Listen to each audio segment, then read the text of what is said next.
So good afternoon, everyone. Today is the last topic of this week, and next week we shall be beginning with the judgment summaries. So good afternoon, Taran, and good afternoon, everyone out there. And we have to discuss a very contentious, very vigorously debated topic today, which is marital rape.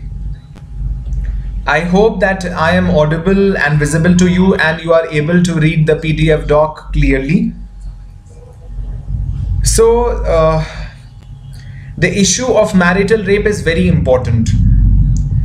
Already there are so many petitions pending before the Supreme Court since 2015 regarding the validity, authenticity, and reasoning behind the marital rape in India. The status with regard to marital rape is very doubtful. It's very like different people have different perceptions about this issue. Okay, so before I begin this discussion, I want to talk to you regarding this. So I want you to please tell me that how far do you think it is important to recognize something called marital rape? Because what is there under section 376, there is an exception that if a person undergoes a sexual intercourse with his own wife not being under the age of 16 years is not rape. So basically the issue of consent has not been addressed here. But my question to you is that how do you think, do you think it should be recognized or it should not be recognized? What is your view regarding this?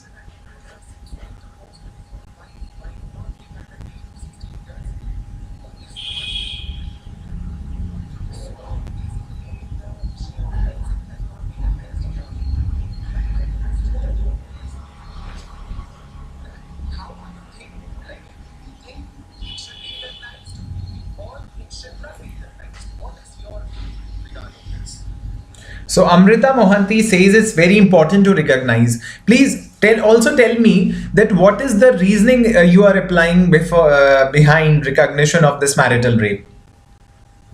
It is a crime, that's it. How can someone's marital status affect her individuality? Okay, Lipsa Chaudhary, this is also one of the question. Okay. Right. Obviously, that is right, Lipsa, that marriage cannot affect somebody's individuality. A person's individual identity is never compromised, not even under religious laws. An individual's identity is always respected, be it any kind of circumstance. So in case of marriage also, an individual's identity does not get diluted. Okay. So there's one comment from Dohli and Lamgo that to avoid sexual abuse, it is important to recognize marital rape. But we are living in a very ironical situation right now. I told you that in Joseph Shine versus Union of India, the Supreme Court held that section 497 of the IPC, that is adultery, is unconstitutional, and so it's not a crime. It's no more a crime. Like, no one is punishable. That simply means that if a wife is having sex with any man who is not her husband, then that is not punishable. But if a man is having sex with his own wife, it becomes rape. Explain me the logic. That is, we are living in a very ironical situation. Wife is free to have sex with anybody. Man is not even free to have sex with his own wife. Where should he go? I'm asking a question. I'm posing a question, like this is this is catch 22 situation. This is a serious dilemma, a sort of conundrum that we are entangled with, you know. So Lipsa says she's not a property. That's what we need to recognize and respect. Exactly. That was the logic which was applied in the case of adultery also. Right. So now tell me.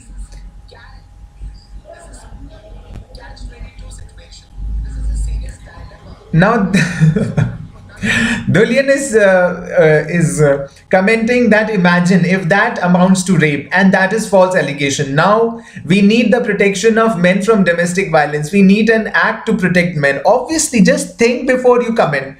You know, we have ushered in an era of downright feminism. And any ideology, not even feminism, can be so toxic to, you know, undermine the rights of the opposite sex. We need to have some sort of mechanism to address the issue of consent. There is no doubt about it. I'm not saying that the issue of consent should not be there in marriage. It should be there, and the consent of the wife should be given due importance. But there are certain circumstances, you know, we cannot bluntly hold men, every time responsible for such things. What if a sexual intercourse takes place between husband and wife, and just in order to, to vent anger, the wife may lodge an FIR against her husband that whatever happened last night was not consensual? Do you think what Dolian is commenting here is a serious issue? Okay, is a serious issue. Amrita, it's more like the issue in about forceful and non-consensual. Yes, Amrita, that is the case. I understand.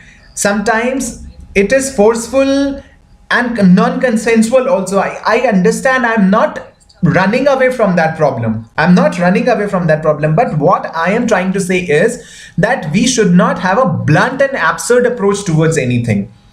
We applied this approach in 2013 after the Justice J.S. Verma committee recommended so many things for fine-tuning and redefining the criminal law of our country. And things like stalking and things like sexual harassment, they were introduced without even thinking that how dangerous precedent it can be for the men of the country, right? Taran is commenting, it encroaches upon the consent of woman. Irrespective of whether the woman is married or not, she holds the primary responsibility of her consent.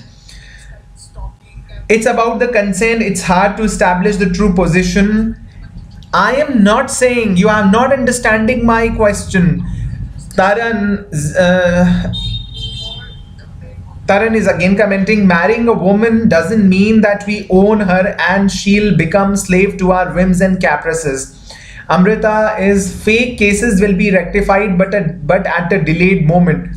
See, at one point of time, if you are recognizing the problem of consent, at the same point of time, you also have to recognize the problem of false allegations. Do you know how insulting it is? How insulting it might be for the men. Don't you think men are sensitive enough? You know, we have built a perception, and these are gender stereotypes that we are living with. That men don't feel pain, mard ko dard nahi hota, they are not sensitive enough, they don't hold reputation. No, you can do anything with men. Do you think you can do anything with men? Tell me. Okay. So Amrita is saying after medical processes, what will you find out after medical processes? Medical examination will not tell you whether it was consensual or not consensual. Medical examination of the victim will not tell you whether it was consensual or not consensual. Semen of the men remains on the vaginal, periphery of the woman for 72 hours. So it can be found that sex had taken place between the two. But how will you find out it was consensual or non-consensual?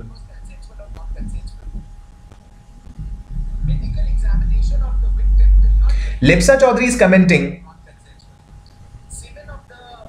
if there is a knife, there is always be use and misuse. That's why if marital rape criminalizes, then it will have both effects as well. It's upon us how we are using the law, right? Then again, defamation and criminal cases go on. Yes, Yes, that's the point.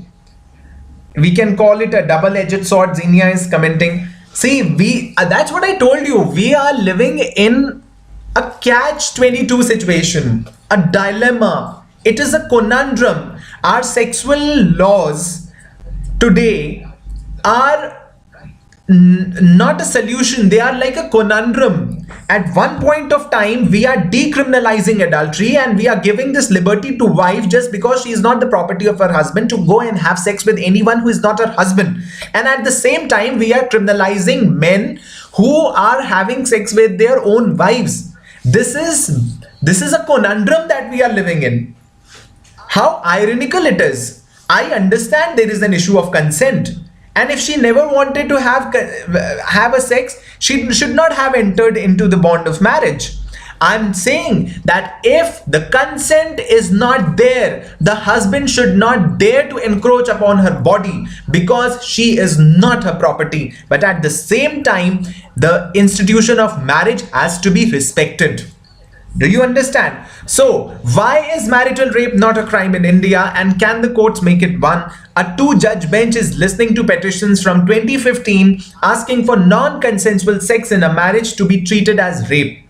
Okay. Amrita is asking, it will show if there was force applied, if at all it was forceful. See, Amrita, medical examination does not always brings out the use of force in rape cases. You know, it hardly appears. Sometimes only when it is very brutal and gruesome, only then it appears in the medical examination that the force was applied. And the force is also applied in a passionate sex also. So you cannot really differentiate between what kind of force it was. Taran Kapoor is commenting, we need a committee to deliberate on the issue in furtherance of false allegations. We need a committee like Justice J.S. Verma committee, which will bring out certain recommendations that were only feminist in their approach. Like a committee which will say, okay, go ahead and recognize marital rape as sort of rape as a crime. We need to bring out, we need to understand this. All of us should not build a one-sided perception. We should reckon all the problems that are associated with this issue. We cannot blatantly and absurdly go ahead while recognizing marital rape as a crime. That is, it needs legal acumen, proper legal understanding of the situation, a sociological understanding of the situation. Only then this problem can be solved. Okay. Sonakshi, so how one would establish consent? Exactly. Consent is proved or disproved during the trial of the case. Usually, during the trial of the case, when the victim's examination in chief is conducted, and when the victim is cross-examined, only then the truth comes out. Okay. Taran Kapoor, anyhow, bumping upon a woman without her consent falls on a higher pedestal than the tarnishing of reputation. Really, Taran? Really? I understand. I am not running away from this problem. I'm posing a conundrum. Don't try to put the perception on my shoulders. I'm simply saying that bumping upon a woman's body without her consent, no matter if she is your wife, should not be allowed and is highly unbecoming. Okay, and is truly uncalled for. But at the same time, we should not create any room or space for lodging of false allegations and reports or complaints. Just like section 498A, which contains that cruelty thing, was misused earlier. In plenty of the cases it was misused, and false cases were registered against husbands and his relatives by a bunch of women. Do you think at the same time, when today laws like Criminal Law Amendment Act 2013 are being grossly misused, do you think the laws like marital rape cannot be misused? They can be misused very easily. And we have to, it's, reputation of any person, be it a man or a woman, is equally important. When we talk about equality, we forget that men cannot be left behind. Men's reputation is also very important. Okay.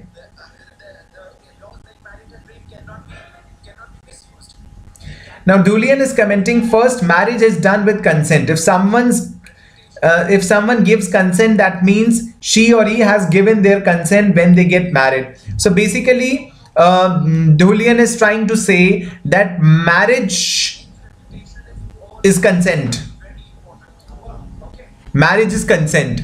That is also one perception. Okay.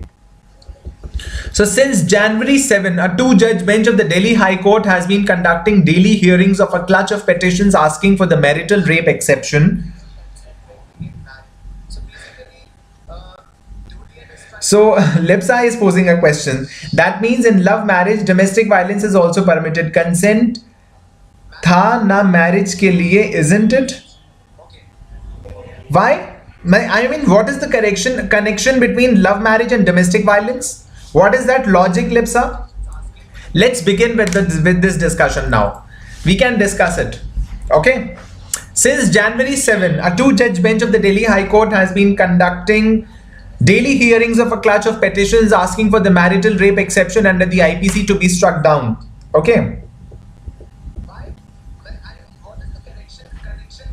Exactly, Tarun. We need a committee. You are absolutely right. We need a committee. And the committee should be very,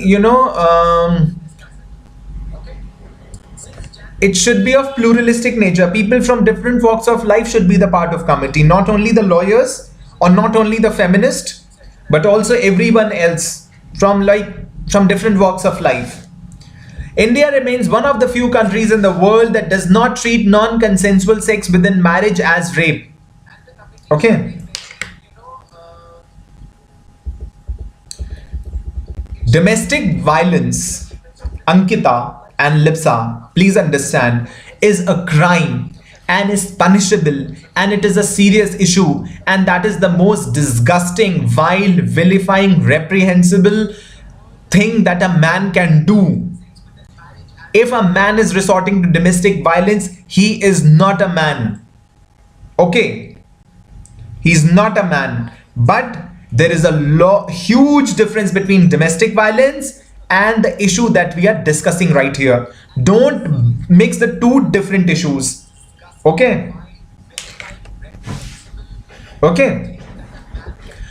Now, one of the primary issues being considered is whether marriage gives the husband an expectation of sexual relations, and if there is implied consent for sex by the wife. Besides, if the court strikes down this exception, would it create a new offense? Since marital rape is not treated as rape now, it would be if the court reads down the exception. What is in contention here? Now the contention, let us read the contention first. Section 375 of the IPC 1860 says that sexual acts by a man on a woman against her free will or consent would constitute rape. However, there are two exceptions to this. The first exception says that a medical procedure or intervention shall not constitute rape. Okay. Like, there are two exceptions to it. The first exception says that a medical procedure or intervention shall not constitute rape. Somebody was talking about the medical examination, and I told you that medical examination does not always discloses the use of force. First thing. Second thing, that if the medical examination says that that sex had taken place between husband and wife, because the semen could be easily found in the next 72 hours on the body of woman, then in that case, on the person of the woman, then in that case, you can establish, the medical examination can establish the occurrence of sex, but it cannot bring out this truth, whether it was consensual or non-consensual. Okay. The question, that the most problematic thing here is that A wife can undergo a sexual intercourse with her husband happily, and thereafter, if something changes her mind, like in most of the cases, in most of the cruelty cases, or in most of the domestic violence cases, this has happened, that women have changed their mind, and later on, while using the same thing that happened with consent, was turned out to be non-consensual suddenly. This is how the husbands and the men have been harassed in quite a good number of cases. This is the problem that I am highlighting here. Okay, this is the problem that every article that I came across on marital rape discusses vigorously. And this is a serious issue. Like, we cannot leave this scope. The first exception says that a medical procedure or intervention shall not constitute rape. Okay.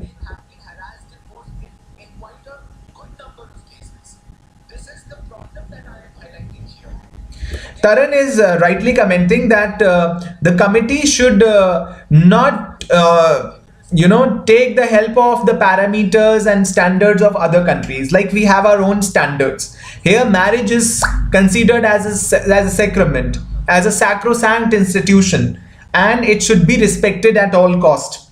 Okay, we cannot afford to lose the sanctity of marriage. We have already lost much of it after the adultery judgment. Now we cannot afford to lose it further. Like, it will be destroyed. The institution of marriage will finish then. Okay.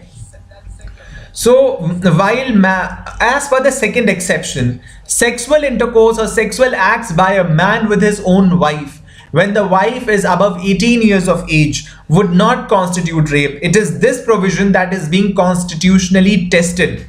Okay, it is this provision, like this is the main provision which is challenged here. The second exception, sexual intercourse or sexual acts by a man with his own wife, when the wife is above 18 years of age, would not constitute rape. It is this provision that is being constitutionally tested. While marital rape is not a criminal act in India, a woman could file a case under other provisions of the IPC such as cruelty, and could also file for a divorce. Okay, like, this is also one of the options a woman is left with. Like, while marital rape is not a criminal act in India, and if she is being forced to have sex every night, for example, if she is being forced to have sex with her husband every night, then this is a cruelty. And she can go and file an FIR under section 498A of the IPC, or other provisions of the IPC, or other provisions of the Domestic Violence Act 2005. And this could also be a ground of divorce. If you come across the grounds of divorce mentioned under the Hindu Marriage Act 1955, or the Muslim Women Protection of Rights on Divorce Act 1939, 1986, you can see, and the Dissolution of Muslim Marriage Act 1939, you can come across, you will find a list of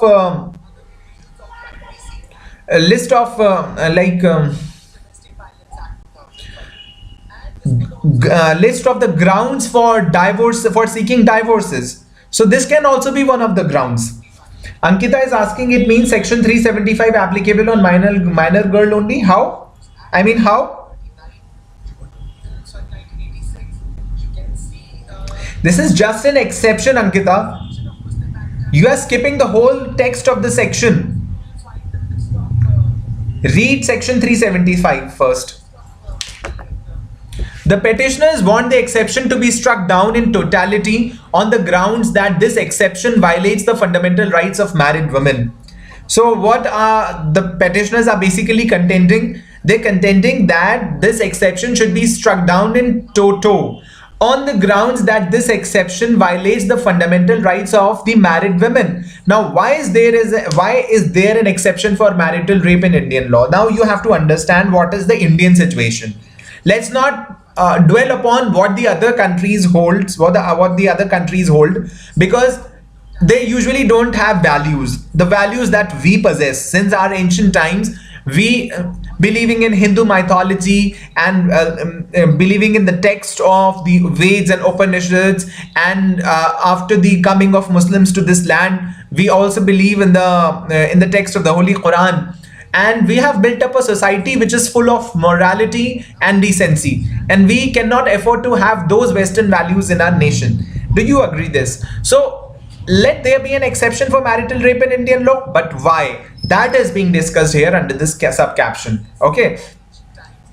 The Indian Penal Code was enacted in 1860 under British colonial rule. In the hearings on Wednesday, senior advocate Rebecca John told the court that the marital rape exception was premised on archaic concepts.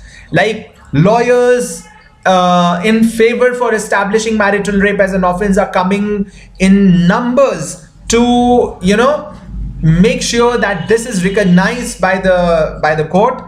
And Rebecca John, you must have heard her on YouTube's, and you must have seen her post on various portals. So she's a very famous criminal lawyer of our country, and she says that the marital rape exception is premised on archaic concepts like antediluvian and old notions of yore. Okay, we have to wean away all those things.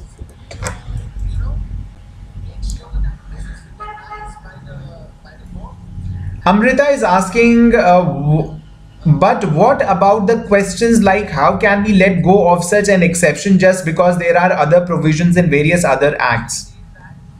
Basically, you are trying to say that there are other provisions like cruelty or domestic violence, so they do not hold good alternatives to this marital rape exception, and we should not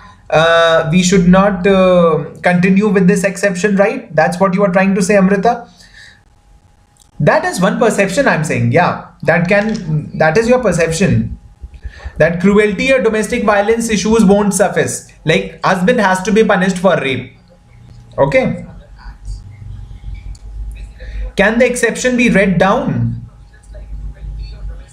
If the exception is read down, then marital rape would become a rape and an offense. Okay. See, in England, there had been a long-standing doctrine of coverture. What is this doctrine of coverture? Any idea? Doctrine of coverture, as also noted by the Supreme Court while decriminalizing adultery in 2018, this doctrine meant that the husband and wife were one person after marriage, and the very being or legal existence of the woman is suspended during the marriage, or at least is incorporated and consolidated into that of the husband. See what the doctrine of coverture says. Noted by the Supreme Court while decriminalizing adultery in 2018, this doctrine meant that the husband and wife were one person after marriage, like they lose their individuality. This was the doctrine which was applicable in England, long-standing doctrine of coverture, that after marriage, both the husband and the wife, they lose their individuality and they tend to become one person, and the very being or legal existence of the woman is suspended during the marriage. Do you know that there are certain local rules and regulations in the state of Uttar Pradesh? I don't have an idea about the other states, but there are certain rules and regulations in the state of Uttar Pradesh, local rules and regulations in the state of Uttar Pradesh regarding property matters where husband and wife are treated as one person. Do you know this? There are plenty of rules. Okay. I have personally come across a case where a land was purchased by wife, and later on, when some dispute arose, so the husband and wife, according to that rule, they were like, I don't want to go into the details of this case, but I'm simply telling you that the law, the rule, the local rule made by the Uttar Pradesh government was that the husband and wife are one person, they are not different. So this doctrine of coverture is somewhere exists in the discourse of law in India. Okay, they are one person, and the very being or legal existence of the woman is suspended during the marriage, or at least is incorporated and consolidated into that of the husband. As a consequence, a woman could not perform activities against her husband's wishes, such as buying property or entering into a contract. Okay, could not perform activities against her husband's wishes, such as buying property or entering into a contract.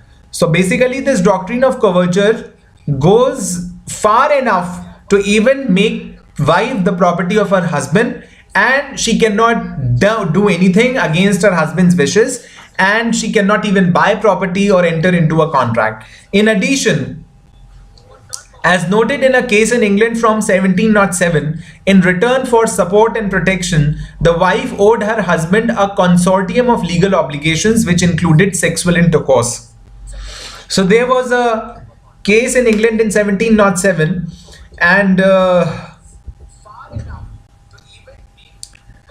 that if husband is going to support and protect his wife, then there are some consortium of legal obligations that the wife owes towards her husband, and which includes sexual intercourse.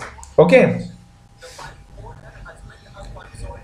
Dulian says couple might have sex every day, and if that amounts to rape, then there is no more equality. Wife will be protected under the law, however husband will suffer. Taran is commenting, the doctrine stands pernicious in its virtue, as it states that only the identity of woman is merged into that of the husband and not the other way around. Exactly. I must say that, it should be like, even if you want to live with this doctrine of coverture, you should not say that wife should lose her identity and should mix herself with that of the husband. No, both of them should, the individuality, the new identity should be an admixture of both husband's and wife's identity. It cannot be solely of the husband's identity. Okay.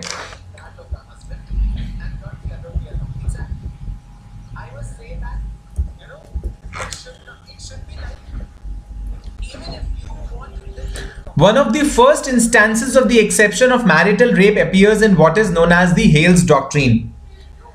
Matthew Hale, Chief Justice of Court of King's Bench in England in the 1670s, wrote in an influential criminal law book published in 1736 that the husband cannot be guilty of a rape committed by himself upon his lawful wife, for by their mutual matrimonial consent and contract, the wife has given up herself in this kind unto her husband, which she cannot retract.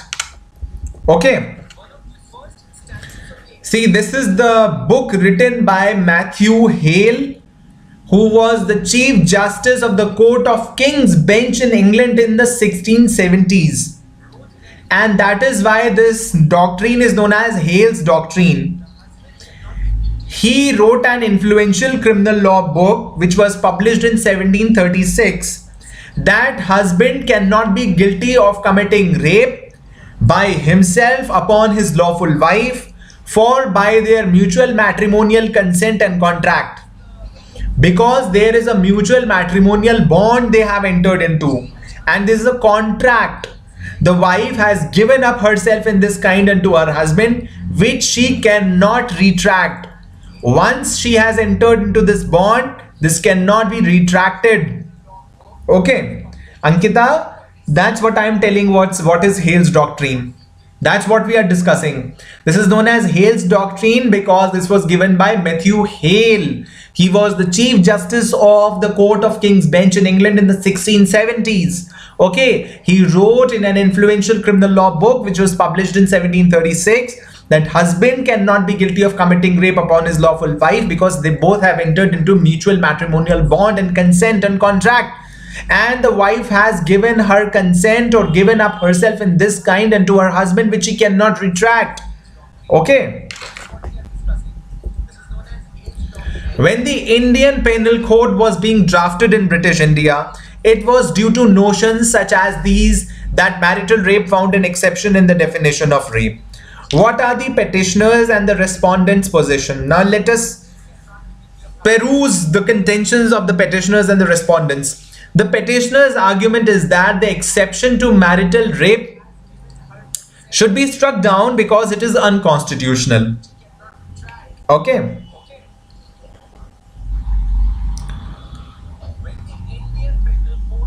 The petitioner says the petitioners contend here that the exception to marital rape should be struck down because it is unconstitutional, because it violates fundamental rights of the married woman. It violates a married woman's right to equality. Acha, my question to you is, have you come across doctrine of reasonable classification under Article 14? What is doctrine of reasonable classification under Article 14? Anyone?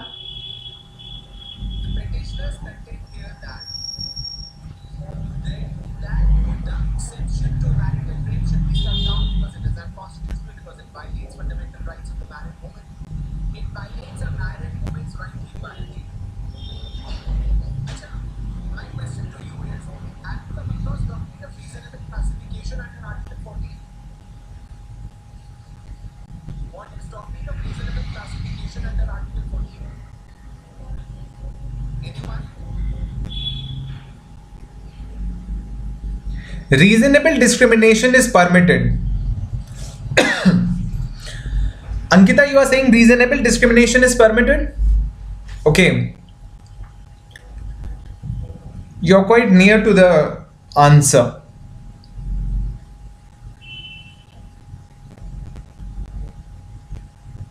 Anyone else?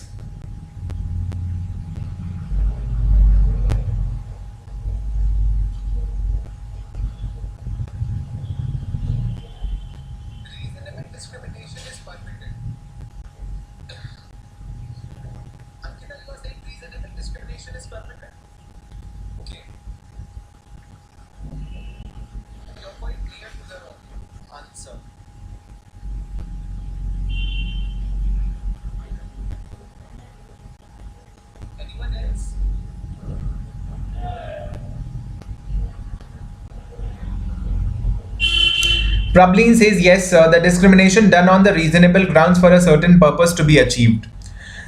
Yes. So, the right to equality. Can we classify the two women here, married and unmarried, under right to equality? Can we classify them? If you cannot classify them, stop believing in the institution of marriage then. The state shall not deny to any person equality before the law, the equal protection of the laws within the territory of India. Exactly, Dulian, that's what Article 14 says. I'm asking, what is the doctrine of reasonable restriction under the equal protection of laws?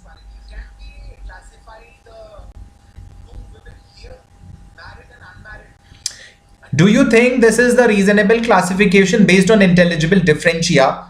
That if married women are to be treated in the category of the unmarried, if the married women are to be treated in the category of unmarried women or single women, just like the way they are being treated, do you think will it be a reasonable classification? Or do you think will it be reasonably justified? Or do you think we need to classify them and separate the two categories? Yes, Zinia, with intelligible differential, we can create a class of persons to be treated as alike.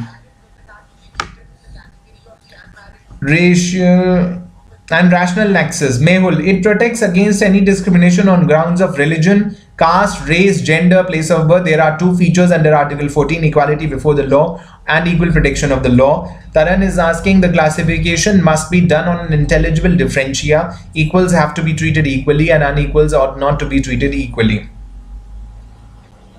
Yes, these are all the issues involved. Okay, so it violates a married woman's right to equality, the right to life with dignity, and the right to self-expression, all of which are guaranteed under the Constitution. They point out that this provision also creates an anomaly where slapping or killing one's wife is criminal but not raping her.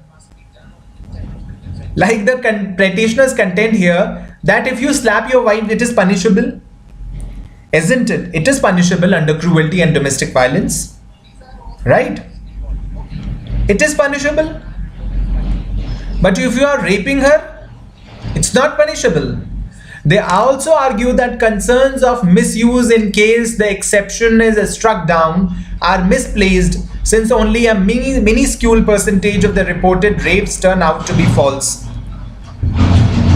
They also argue that concerns of misuse in case the exception is struck down are misplaced, since only a minuscule percentage of the reported rapes turn out to be false. Okay. The union government on Tuesday said that it needs more time to put forward its position. On January 13, it said that it is already contemplating an overhaul of the entire criminal law framework and has invited suggestions from all stakeholders. This is in contrast to its earlier stance. In 2017, the center had told the court in the same case that removing the marital rape exception would destabilize the institution of marriage and would be used to harass husbands. Okay. Meanwhile, the Delhi government has told the court that remedies for marital rape are already present under the IPC under offences such as cruelty and grievous hurt. It also said that striking down this exception would lead to the creation of a new offence, something that is outside the powers of the court. Okay. So basically the respondents, they are trying to say that we believe in the institution of marriage.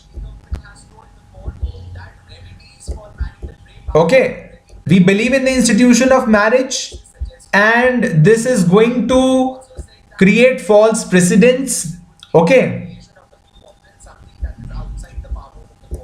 then this would destabilize the institution of marriage and would be used to harass husbands, right?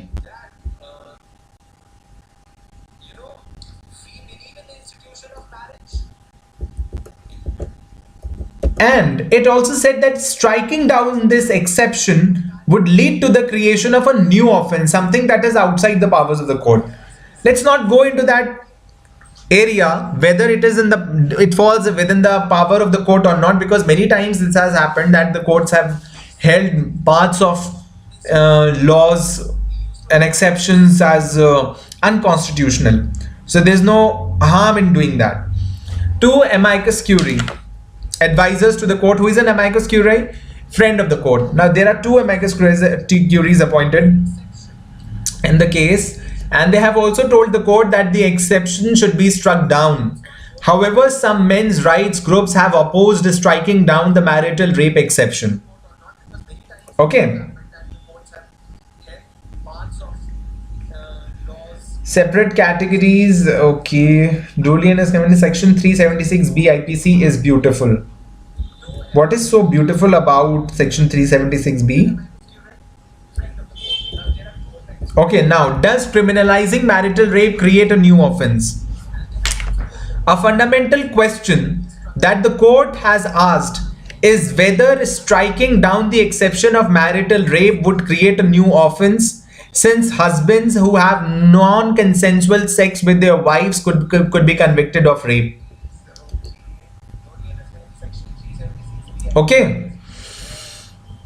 Courts, the fundamental question before the court is right now is that if we read down section this exception, the second exception to section 375, this is going to create a new offense, and then the husbands who are having non-consensual sex with their wives could be convicted for rape, right?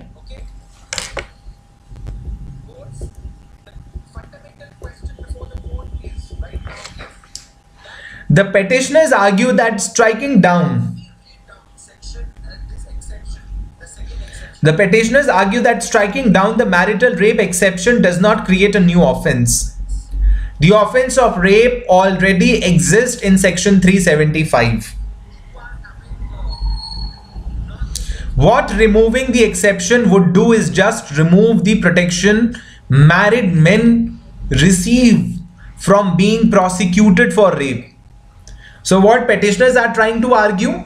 They are simply trying to argue that it's not going to create a new offense. So the court shouldn't be frightened, should not frighten or should not be afraid while reading down this exception, because this would amount to judicial legislation, which is not allowed. So this is not going to create a new offense. This will simply remove the protection which married men are enjoying right now from being prosecuted for rape. Okay. They point out that the Supreme Court, when raising the age for the marital rape exception from 15 to 18 years, noted that by partly striking down Section 375 IPC, no new offense is being created. Yes, Julian is, yes, very right. It's section 376 IPC, Julian. See, 376B IPC. Sexual intercourse by husband upon his wife during separation, punishment can extend up to 7 years and fine. That's right. And it should be there. Like, why are you separated then if you are still having sexual intercourse? What is, like, how significant your separation would remain if you continue to have sex with your wife even during separation? So this should be an offense. Okay. Now they also rely on a decision of the United Kingdom's highest court from 1991 that said that striking down implied sexual consent in marriage does not lead to creating a new offense. Okay. So they have brought out some United Kingdom's highest court's decision from 1991 that if the court is going to read down this exception, it's not going to create a new offense. Zinnia has commented, in my opinion, the exception should be struck down and a proviso containing an express punishment for false institution of marital rape cases should be created and implemented in its strictest sense. Zinnia, you are right. You are right up to this extent that there should be some provision for creating a deterrence against lodging of false cases. It's important. Legal academics have also pointed out that striking down the exception only removes an immunity that is based on unconstitutional grounds for married men to avoid prosecuted for marital rape. Okay, legal academics have also pointed out that striking down the exception only removes an immunity that is based on unconstitutional grounds for married men to avoid prosecuted for marital rape. Okay. However, parties challenging this maintain that the function of criminalizing marital rape should come from the legislature and not the judiciary. Like, legislature should enact a law and create this new offense called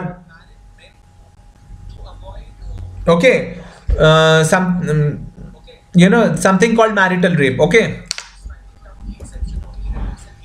Taran says that I second Zinnia. Okay, so you are also falling in line with Zinnia. Right, that's right. Like, that's a logical argument, Taran. Zinnia has given a logical argument. What have the courts said in earlier instances? Now, this is important. In December 2021, the Gujarat High Court issued notice to the Centre and State of Gujarat in a petition challenging the legality of the marital rape exception. It is high time that a constitutional court decided if this exception impinged on a woman's fundamental rights. It said, in August 2021, the Kerala High Court held that even if marital rape is not treated as rape within the penal code, it could be grounds for divorce. So, states like Gujarat and Kerala have taken initiatives for recognition of marital rape as an offense. And at least the Kerala said that the Kerala High Court said that even if it is not an offense, if at least it is not an offense, it should at least be a ground for divorce. Okay.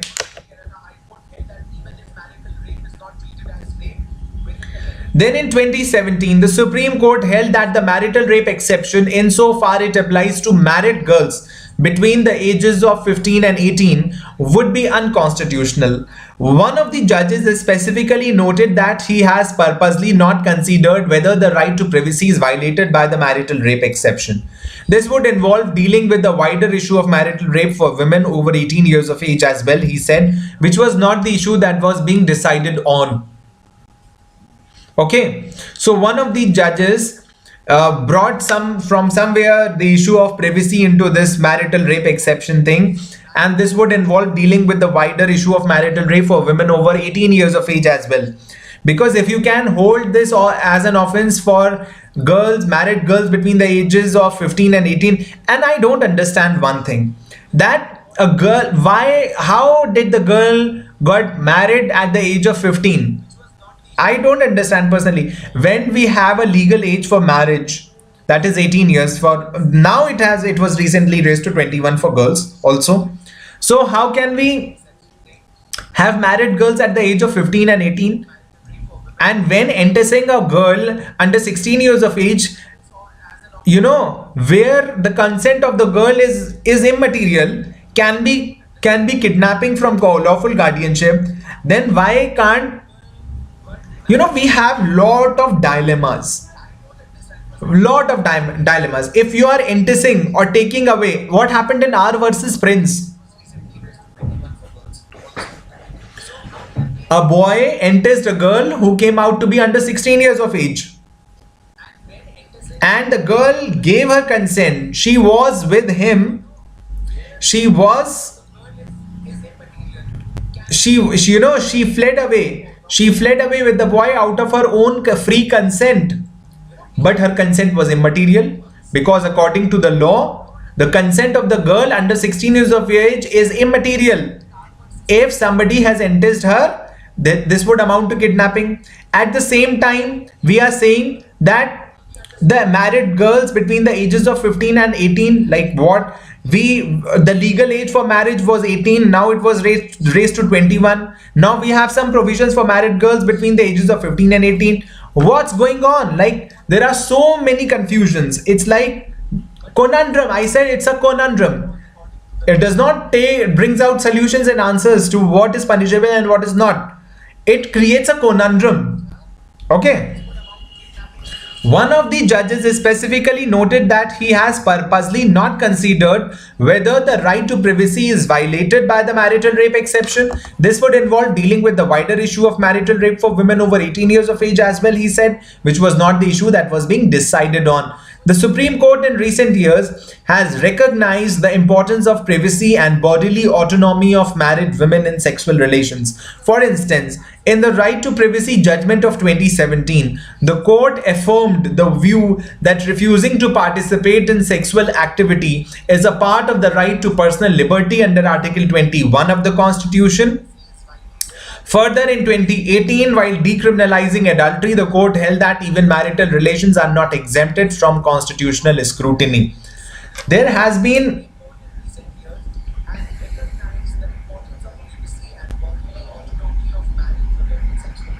Ankita is asking if it's crime, then why did that not a crime? Can court make one? What?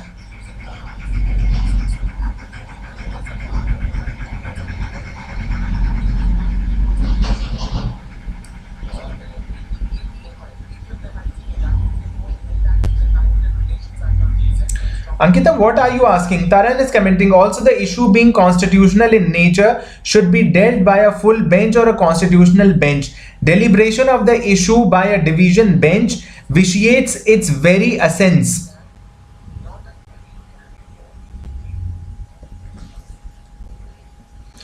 Also, their being constitutional in nature should be dealt by a full bench or a constitutional bench.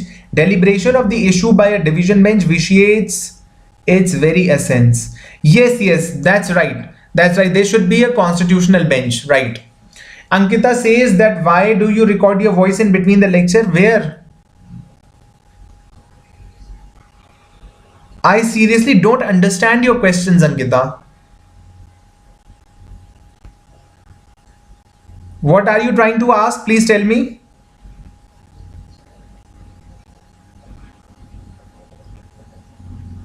Zinia is answering Ankita. Ankita, to make legislation is not the job of the judiciary. They can just issue guidelines, because if they do, they then make law, it would be judicial legislation and encroachment upon legislative function. Exactly, Zinia, that's right. That's what I told you in the lecture already. I cited this long before. We cannot have judicial legislation, Ankita. We cannot have judicial legislation. If a new offense is being created, the court cannot read down this exception.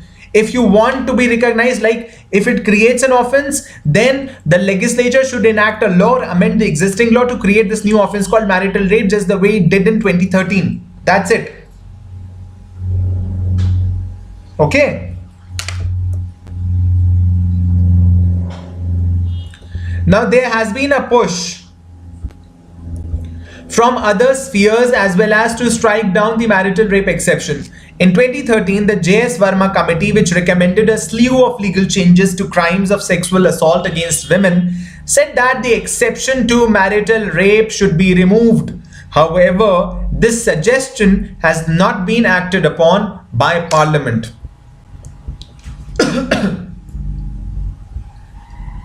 Okay, now this was about the marital rape issue.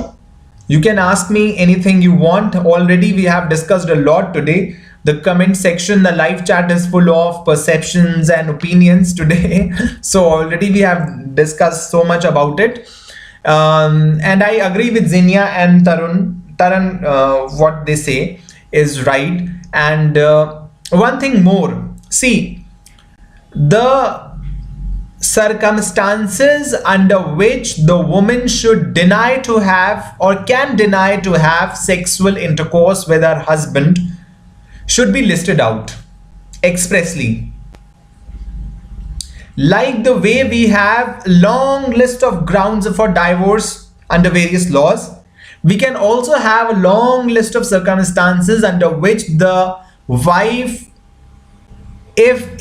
should be authorized to deny or refuse to have sexual intercourse with her husband.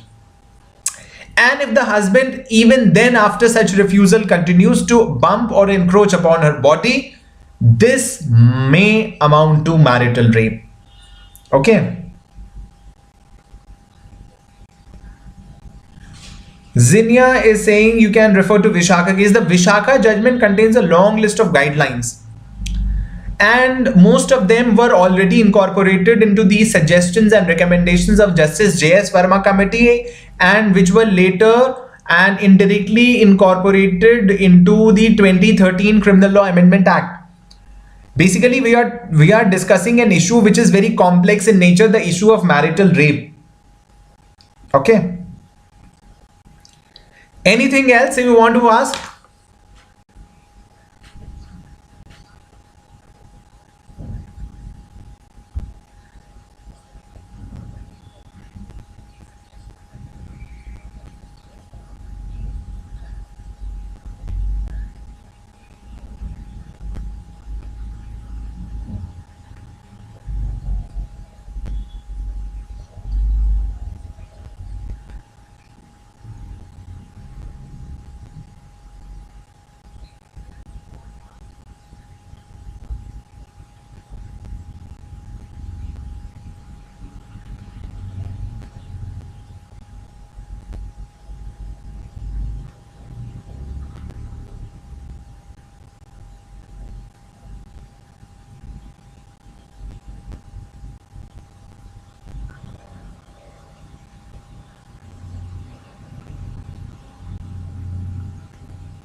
Yes, yes, Zinia, it was later codified in 2013.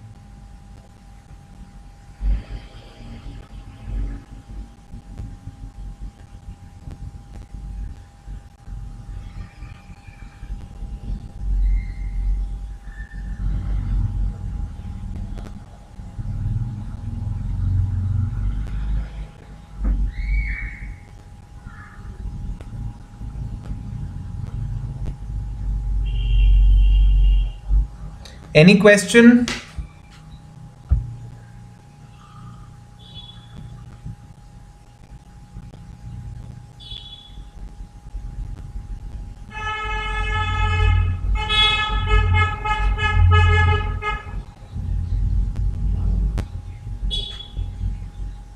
Yes, Ine, I understood. Vishakha case is important here.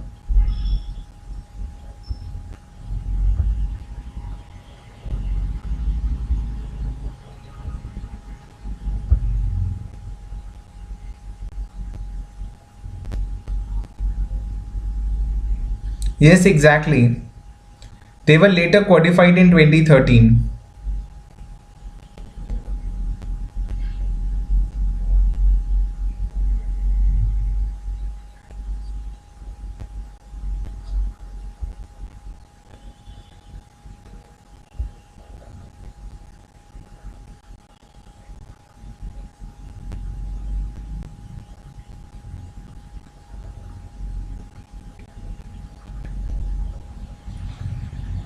Okay, then I'm ending the stream. Thank you all. Let's meet next week with a list of judgment summaries. Till then, all the very best and bye bye.